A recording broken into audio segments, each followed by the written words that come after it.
They see us actually working and they see how our business is running, as opposed to it all being textbook and saying, well, this is how it should work. They actually are here when we have brides in and can see how it really happens. It's all about dreams, because it's not just coming in, buying a dress off the peg.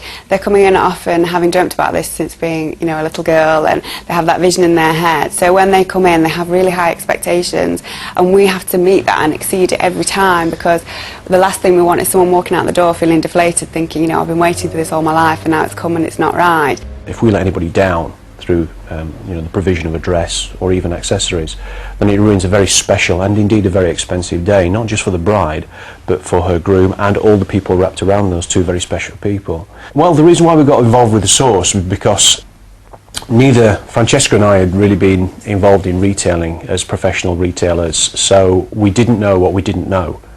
And what we liked about the source was the breadth of knowledge that they could bring to the business, and not just educate us about modern day retailing, but also educate the staff. And what we really liked about it is the fact that they do it on a one-to-one basis. It does take the pressure off us, because we are extremely busy, and if I'm not on shop floor, then we are out at meetings or meeting other designers or looking at new collections. So it's nice to be able to hand over to somebody else that can come in and take over that training side for us. You know, we're confident that they're in really good hands, because they're with people that have been in the retail business for so long that they know it inside out. Our staff are generally older.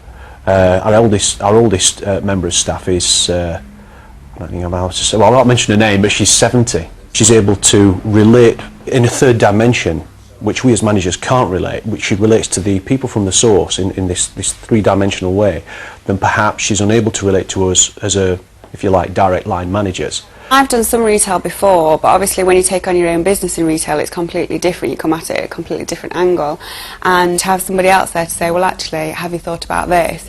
You know, suddenly you'll think, oh yeah, it's a really simple thing, but you just didn't think of it because you're kind of getting a little bubble. So it's nice to have somebody else there that can throw these things at you that you might never have thought of. There's an awful lot of red tape running a business nowadays. There's a lot of potential litigation if you get things wrong. So there is a very dry element to what we have to learn, and the source is bringing a lot of that to the fore, because trying to keep up with current legislation and make sure that we have the policies and procedures in place for that for a small business again is very challenging. We love the fact that we don't have to pay for anything, that, you know, it's not putting an extra strain on our business having to find funds to do things like that, that it's just, it's there and it's a good service, and it's not you know, like I said, it's not costing us anything. That's a brilliant bonus for us. It is, but time is money. You know, you have to be prepared to put the time in, because when the assessors leave, you know, there are things that you have to do outside of that. You get homework. It pays dividends. You know, every small business is time precious. You know you're investing time in something that's going to pay, that's going to deliver fruit on the tree later.